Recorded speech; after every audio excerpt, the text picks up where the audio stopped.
What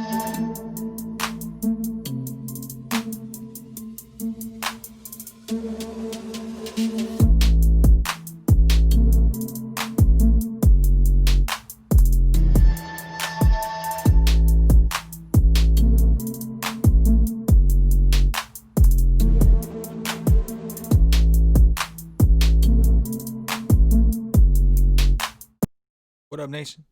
Welcome to another edition of the WiseTake NBA DFS Early Look. CK013 here. You can find me on Twitter at CK_013.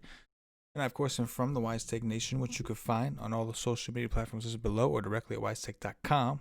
We're going to take your DFS game to the next level. We are a premium DFS content provider as well as a DFS community design. Help make you a better DFS player.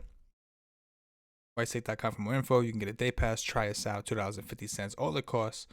You get access to our projections, cheat sheets, core plays, Pauly D's fast break, and of course our pre-lock stream called the Y stream, which we do 45 minutes prior to lock up to lock to make sure that you're updated with the latest information and can make the best educated decisions.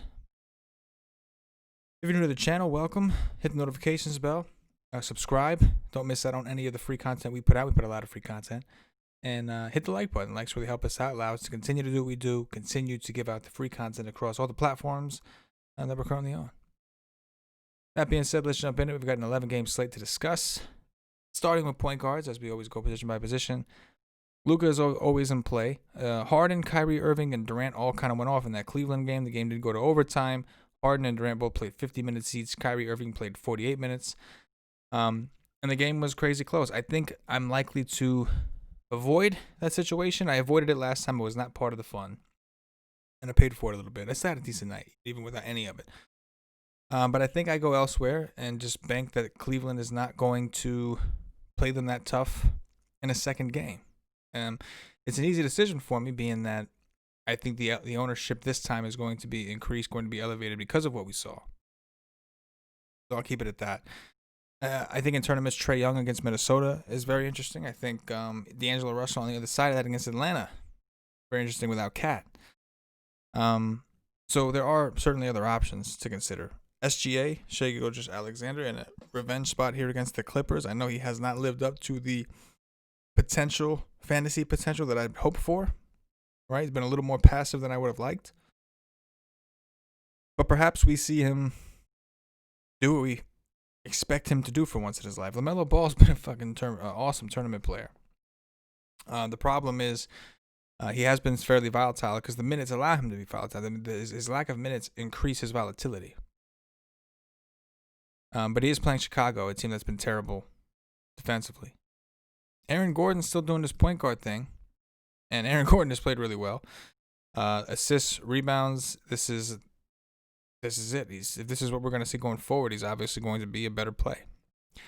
Sexton, I categorize kind of in that same group. He shot 16 for 29. We just don't see him do that a ton. Took 11 threes and made almost half of them. He was just on.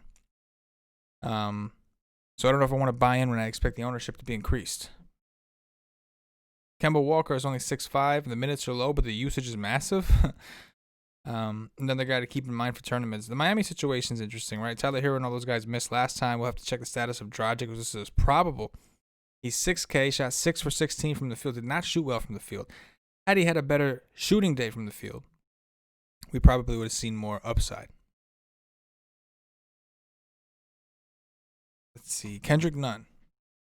I guess we should talk about him. If everybody misses again and we think Nunn's going to get 35, 34 minutes, then I think it's fine. But if we get any guys back and the ownership's going to be elevated while this guy's price is jacked up, we've seen his floor. We've seen how bad he can be. He played 27 minutes against Detroit and put up a 12. So that's one to be mindful of with ownership and everything else. So really be mindful of that ownership. We'll go over to shooting guards. Zach LaVine, obviously, in play. PG in a revenge spot. We talked about some of these guys. Victor Oladipo's usage has been massive. Certainly in play. Beasley for tournaments. Barrett for tournaments. Do we see anybody locked in? Eric Gordon's been decent, but he looked like he was on pace to really smash in that last game. He started off on fire and just didn't finish well. He's playing 34 minutes, but the minutes in which they're playing him is kind of strange, and he's not getting any peripherals, which is annoying. Will Barton's price is low. Not to say he hasn't earned that, but his price is low. The minutes have been kind of down, which is a little alarming. His role there seems to be diminishing to some degree.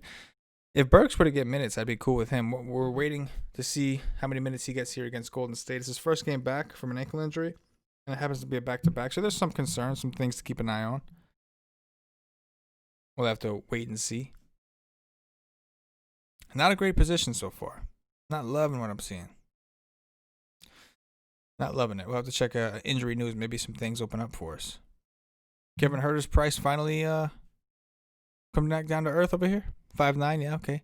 Back down to earth. If everybody's out for Atlanta, we'll certainly load up on Kevin Huerter. No doubt. Small forwards. Grant's been awesome, right?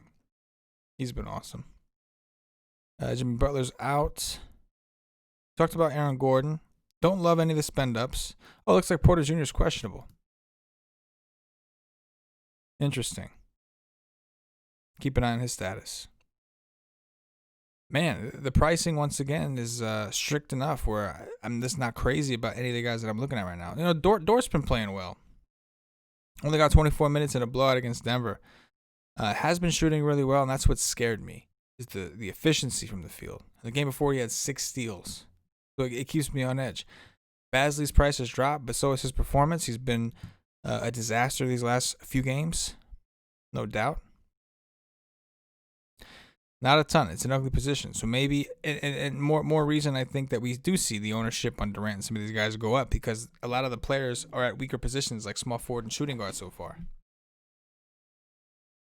Power forwards with Tatum out. We got Randall, 9-1. I'm okay with that. Porzingis had a good game, right? He finally had a good game. The price at 8-1 is probably right around where it should be. Matchup is solid. It's a good matchup for John Collins as well, who had a good game also. 43 minutes, though, the game did go to overtime. Keep that in mind. Tobias at 7-1 is in play. That's a good price. Played 40 minutes in his last game. Otto Porter looks like he is expected to be back. Nothing great. The price isn't like super attractive. It's just okay. It's just okay. Isaiah Roby's 5K. It's about damn time. About damn time. Still in play, too. We got Vanderbilt. Only got 18 minutes. 4 fouls against Orlando. Had he not gotten into foul trouble, maybe we would have seen him play a little bit more. He's got a very fast-paced game. I could be talked into it simply because there's not a ton else that's standing out to me anyway. So I'll always go with those players that have the upside, even if their prices are up a little bit. If I'm going to overpay anyway, let me overpay for a good player, a good fantasy player. It's a smash spot for Jokic.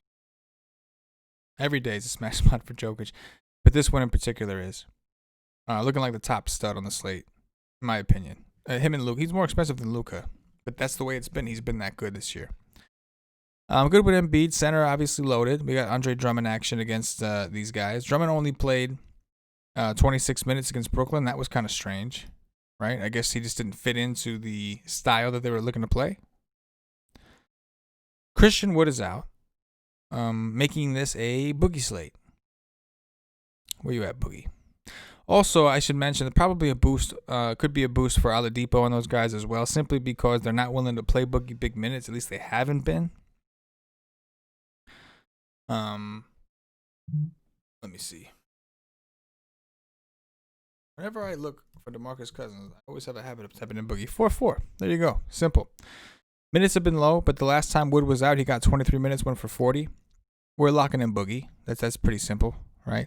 And that may actually lower Jokic's ownership a little bit, because if you play Boogie, then that's one less center availability. So utility spot, you only got one. So I could buy into that. I could definitely buy into that.